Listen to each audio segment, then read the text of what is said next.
Women Who Own It podcast spotlights women business owners who are pioneers in their field, setting trends, blazing trails, and creating game-changing innovations.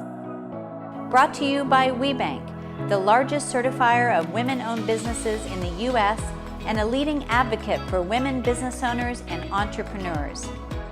And me, Allison Maslan. I've been a business owner for the last 35 years. I'm the Wall Street Journal best-selling author of the book, Scale or Fail. So join our bold community of women who built it, grew it, and own it. I'll see you on the show. Welcome to Women Who Own It podcast, brought to you by WeBank and brought to you by women business leaders for women business leaders that are out there making amazing things happening in the world. And we have such a powerful podcast interview today. I'm so excited about our guest. And Psyche Terry is the founder of UI Global Brands and Urban Hydration, a global clean beauty product manufacturer and distributor whose products are sold every day in approximately 9,000 U.S. retail locations, including Macy's, CVS, H-E-B, Sally Beauty, and Target. Dedicated to making an impact, Psyche likes to call herself a better maker in her entrepreneurial and philanthropic work. Most notably, she leads a global partnership with Water is Life to save lives with every product she sells to major retailers, helping areas stricken with water scarcity around the world. Oh, I love that.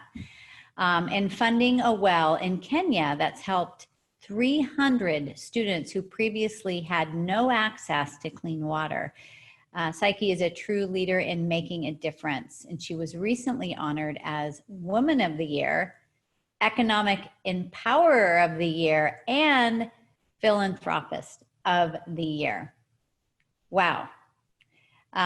So you truly are changing lives with your products and all of the impact that you're making. So thanks for being here with us today.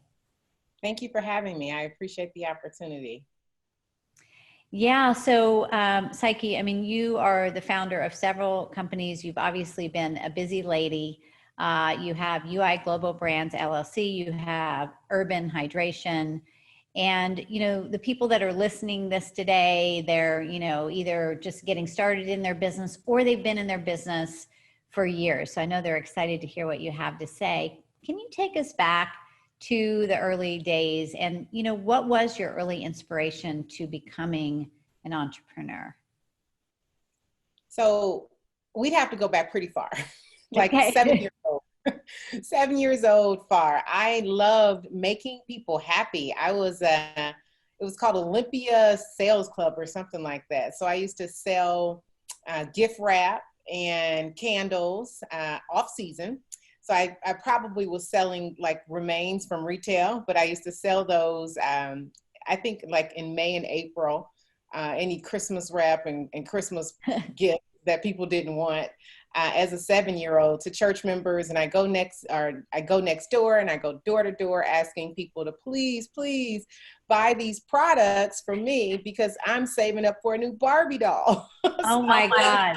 Very much so. I've been in the game for a while. I was truly inspired just by making women happy and seeing their face glow when they got what they wanted from me. And then when I got all the things that I got from selling what I sold. Wow, you really were a natural born entrepreneur. I mean, that I love that. It's kind of like the lemonade stand, but I think you took it to a whole other level. So plus you were really honing your sales skills early, so, which is key for business success. So I know you have a big vision, and that's one of the reasons I'm really drawn to what you're doing. Can you share what really lights your fire on a daily basis in your business, like your why? My why hasn't changed. My why has been my why since I was a 7-year-old little girl, which is to make people happy.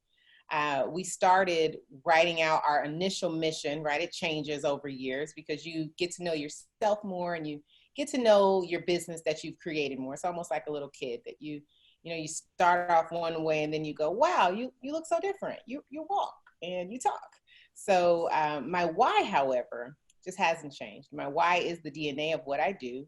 And it has always been to make people happy. We initially started that mission statement, which was just, we're here to be better makers, but more than anything, we're here to make people happy.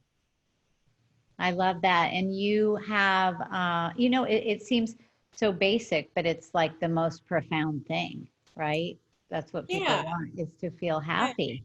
exactly. I wrote something, I think on an Instagram post or a Facebook post a couple days ago, just random thought. But the thought was, being an entrepreneur in the beauty industry, or just in general, it's very little about yourself. It's more about serving the needs of other people. So it's been my why for quite some time. Yeah, in my early years and all of the time invested in working in my own personal development, somebody said to me, the secret of happiness is helping other people and really getting out of your way. And I just think that's so true. Which leads me to this quote that you shared, and I really love it, is when we realize our own personal giftings and use them for the betterment of ourselves and mankind, doors and windows seem to just open in our favor. Can you share your thoughts around this? Absolutely. So I think the beginning of my business career meant I didn't know myself. I didn't know what business I would be best in, but I grasped at a lot of straws. I grasped at having a chocolate covered strawberry business, and I had a plus size lingerie business. We dabbled in skincare. We dabbled in spa care, and even in skin and spa care. It didn't really grow for me or develop for me until I understood what made every one of these connectivities unique. And I didn't understand that it was my personal touch, my personal gifting. And in case I realized, it took me way too long, but I realized my personal gifting, well, is me. And my generosity, my genuineness, my authenticity, my willing to be wrong and say it. I think those are the things that led to more true, more valuable relationship building, which is what has allowed for way more possibilities and way more doors to be open for me, for my company, for our employees, etc. Yeah, it sounds like you really got into alignment and, you know, and then operated from there, from your strengths. Yes. Well, you definitely hit the jackpot. So I think you moved from dabbling to really diving in. And in the beauty industry is a crowded industry, yet you have built a beauty empire. And besides having a great product, what do you think has helped uh, Urban Hydration stand out and become such a leading brand? And, you are in so many stores and have such great visibility. Sure. I think what allowed us to knock on the first retail door ever some 7, 8 years ago is the same exact reason that we were able to scale to so many more thousands of doors years later. And that's that I'm a mama and I'm a girlfriend and I'm a user of the product at the end of the day. We created the brand simply out of a need I had for affordable yet phenomenal product. And what girl doesn't want that, right? She wants to save as much cash as she can and still have the creme de la creme. And that was truly, as a mom and as a friend and as a person with these requirements, that's what we put together. So store one, that customer just so happened to have some of the same needs. store 9,000, 10,000, same customers, same needs. So I think that's what's been the ultimate driver and the ultimate opportunity creator for us. Yeah, you really did tap into a need, but you also made such a connection with your customer. Yep. That is really powerful. Yeah, every product has a picture, a little drawing of me, a little drawing of my husband, and we got even crazier and added drawings of our kids. We tell the story that I'm a mom, he's a dad, and here's what we wanted. And we really took an approach of a cereal box approach. I love reading cereal boxes as a kid, and I still kind of read wrappers as an adult. I just tapped into what I like and what enthused me and what made me feel fun again. I love that you share the story, and I feel that people want to buy into a story. I think that is so powerful. I know in restaurants, I like to read the back of menus, you know, where they tell the story. Like, to me, that's more interesting than what I'm going to order. And then to add to the story, you, in Urban Hydration, you donate a gallon of water to transform communities around the world with every purchase. Yes. So how did this come about, and how has this made a difference for you and your business? Yes. So I grew up as a kiddo that definitely used help from the community to help raise me. And it's been a part of my DNA structure to do that, to make sure that at every level, at every opportunity, that I'm giving back with my time, talent, and treasure. My husband happens to come from the same mindset, and we were doing this separate from the company. And the idea was, well, why not add them together and make an even bigger splash?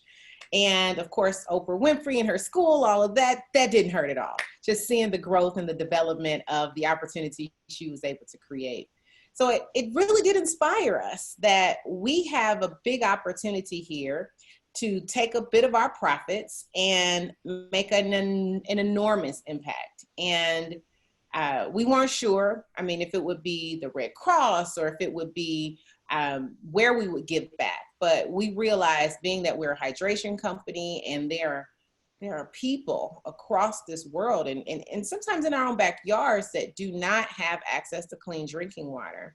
And we realized this group of kiddos, kinders and first graders, and we had kinders and first graders, right? So imagining our babies not being able to drink or having their water stolen from them, or their teachers being paid in corn, which is what was happening with these kiddos. And all we had to do was to take a bit of our profit to help make their lives better. It was a no-brainer, honestly. And what's so beautiful about it is that same genuineness, that same mama, that same girlfriend, that same cousin or friend, she reads the back of the bottle and she goes, yeah, I love that about her. She's so in tune with helping others also.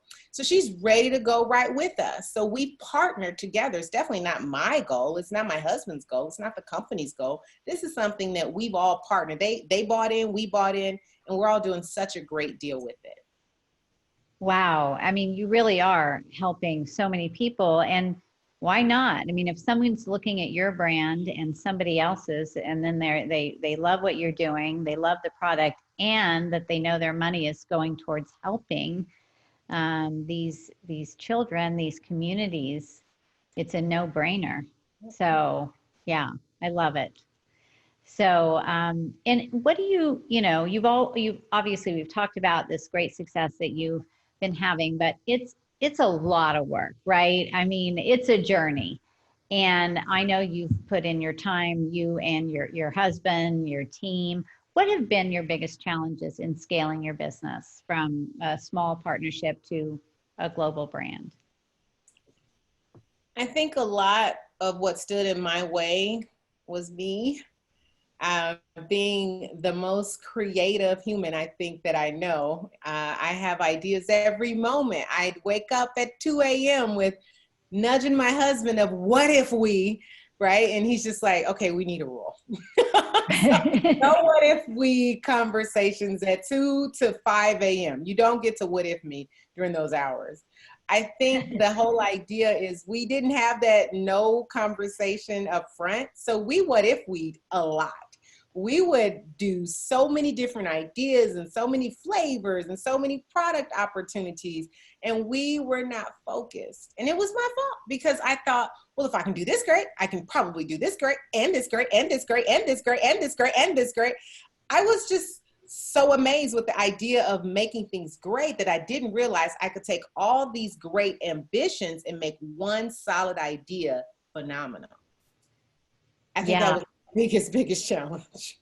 Yeah, you know, I bet so many business owners listening to this right now, Psyche, are like, oh my God, that's me. That is so me. I can't decide, or that was me. Yeah, I know. I've had 10 different businesses. I'm sitting there going, we're a lot alike. You know, but, and I know that waking up in the middle of the night, I stopped waking my husband up with that too after a while. But honestly, I feel like I was created this way. I can't help it.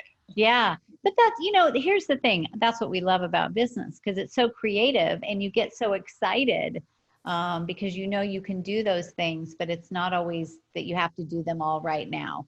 I think that's the thing I learned is like, we don't have to do them all right now. We can do what we're doing now and do that later. So, and so how did you overcome that? How did you just, you know, get through those times so where you were really able to just go, okay, this is the direction we're going and we're going full speed? Yeah, so seeing sales go up and then seeing sales go down because I had so many different buckets, and seeing that what I love to do wasn't creating the value that what I was doing was. So I was using one venture to basically support another venture. And I realized that that other venture was sucking all of us dry, including at the time my investors. And our investors are very much mentors and family members in our opinion. And I can remember that uncomfortable conversation of, you gotta stop. You got to see your numbers. Look at your numbers and realize, just look at the ins and the outs. Look at the revenues and the expenses, and you got to wake up. I think my biggest answer to that is having a mentor, and having a real good girlfriend mentor that's willing to tell you you got something in your teeth. Oh my God. By way of business. That's a good mentor. Definitely, definitely. And that's, you know, what we do on my company, Pinnacle Global Network. We mentor business owners all over the world. And I did that because mentors have had such a big impact on me. You know, I couldn't be here without that, asking those tough questions like they asked you. So that's such a great story. And I also, you know, the numbers, right? They don't lie. That's another big lesson for business owners, to get a handle of their numbers. Oh yeah, especially for women. I think it's one thing that I know personally. I would say, well, you take care of, now that we're married, right? So I was so independent, and then when I got married, I went, oh, time for fun and freedom. You just tell me when I need to stop. And I brought that same behavior to the business, and he's like, oh God, I've created a monster. I went through a program, Goldman Sachs's 10,000 Small Business, and they required that I learn my numbers in like a month. And I went, but it was so helpful for me. And it's a free program and just a few months of my time. But the quality of the behavior that I had after the fact, which is that I can sit down and have a full-on meeting, understanding what I'm doing wrong and what I'm doing right, and how we can do better financially. It allows me to take those crazy ideas of let's start this, let's start that, and really implement them into the numbers. It's been phenomenal for us. It's fun to take creativity now for me to my balance sheet. Yeah. Yeah. And, you know, the numbers will also help you to make those next right decisions in your business. So yeah, that is huge. And so speaking of numbers, and here we are in the middle of this COVID world, how has what's happening right now impacted your business? Have you needed to pivot? I would love to hear that. Yes, so COVID-19 was a bugger for the entire retail industry. I mean, for everybody. Uh, for the retail industry, which I'm a full-on part of, as a vendor, as a product on a retail doors floor that is closed, or has extreme limited hours for customers that were, originally coming in by droves, and then they just can't even leave their home. That meant canceled contracts. That meant from then, canceled employee engagements. And that meant lower profits, lower revenues, and same expenses. So it was really a tough flight for us as a company. We had an opportunity to sit down with our mentors, again, our finance team, and say, okay, we've got these bills, and we were growing and just growing so fast that we were spending to grow more. And I know so many small businesses that have had that problem. So I like to say I'm one of you, where as soon as I see a little growth, I go, oh, let's just use like 90% of that and invest it into more growth. But you're only leaving 10% to take care of, all of the rest of the tracks that you left to get there.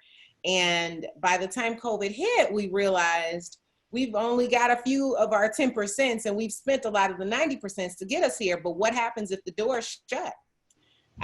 It was a tough move for us. We saw some really difficult contracts coming to a complete halt. I'd get text messages and emails and phone calls on Sunday evening saying, hey, that huge order that you have at the door to ship tomorrow, no thanks. We can't take it because we're not open. It was tough for us.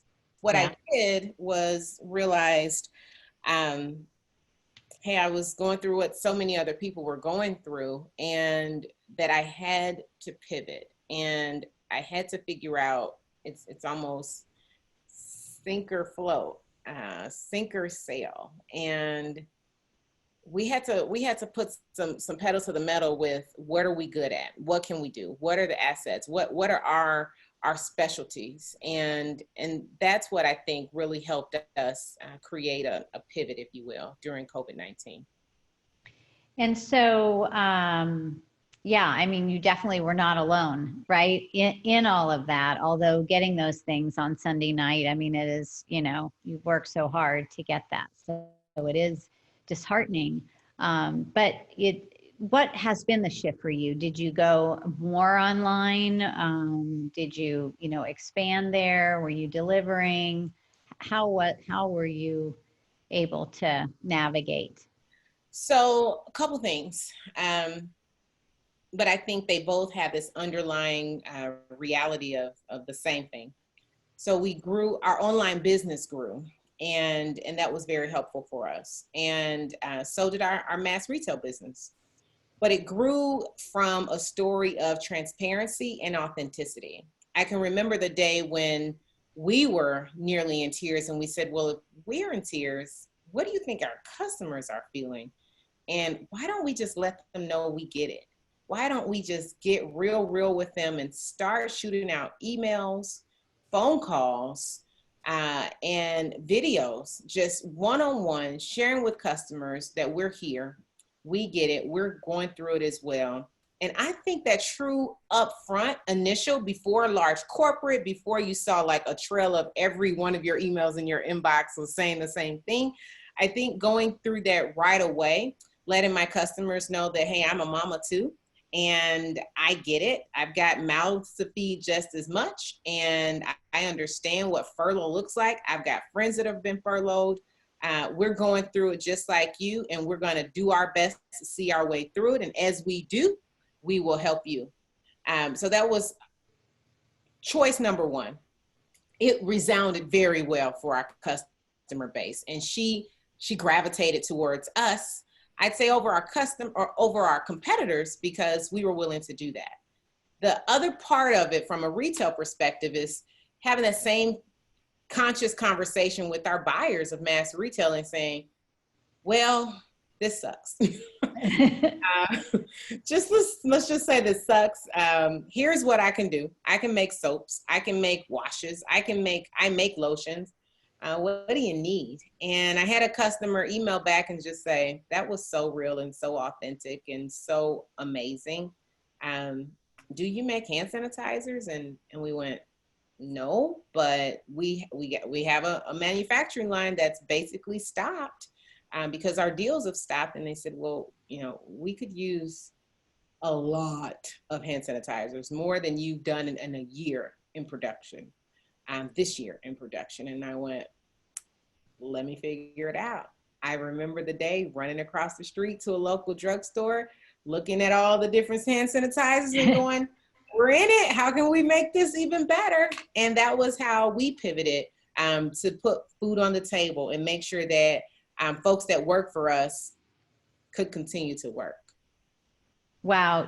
Psyche, there's so much that you said right there. I am loving, everything that you just shared. I mean, first of all, you were so real with your customers. So, they're going to want to get behind you. They're going to we're going to get through this together, and you didn't put on a show, and you just said it like it is. And I bet that they just have such respect for you.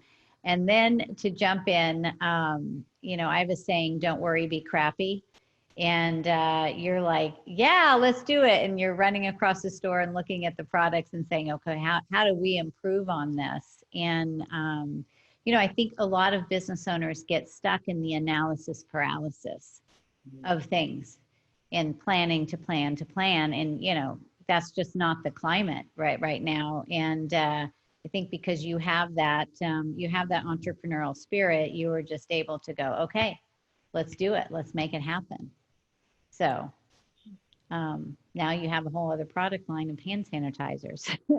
We had never expected. And I think the analysis is great, but like you said, this isn't the climate for it. This is the climate for getting what I like to call gritty, getting your elbows and knees dirty, and just, that whole what wakes you up in the middle of the night with these, what if we ideas, that's this climate. Now we can use those what if we ideas because we need them. America needs them.